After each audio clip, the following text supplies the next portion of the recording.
So with this question, remember the very first thing you have to do is take out whatever they have in common. Looking at the numerator, we have 56 and 14, and a lot of people immediately say, hey, those are multiples of 7. That's true, and that's good, but that's not enough. You want to take out the biggest number they have in common. There is a bigger number than 7. Yes? Peter? 14.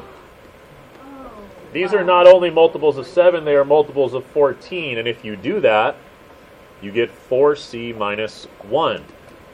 A common mistake that I want to point out before we do the denominator, I took out 14, but I had a 14 right there. A lot of people think that if I had a 14 there and I took out 14, that it's supposed to be 0 or nothing. It's supposed to be gone. That's not the way this works. Remember, when you take out a number, you're dividing everything by that. 56 divided by 14 was 4. 14 divided by 14 was 1. Now, because I chose 14, which is a big enough number, when I do the bottom of this, 24 and 6 are both multiples of 6. And that also gives me 4c minus 1.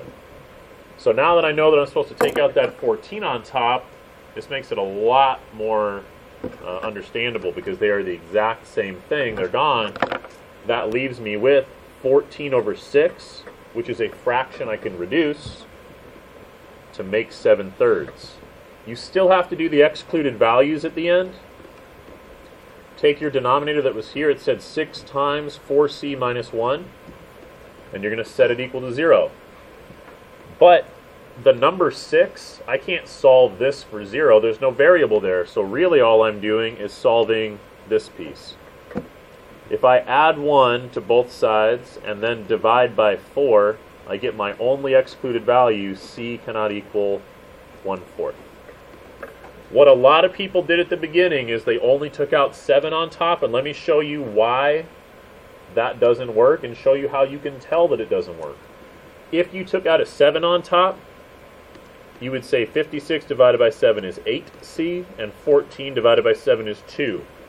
So those of you that took out a 7 first, this is what it creates. But there's a problem with this. Look inside the parentheses. You have an 8 and a 2. Don't those still have something in common? When you've taken out the correct number, the things inside should no longer have anything in common. That's a big, big clue, a big hint to you to let you know that more should have been taken out. So it's something to look for.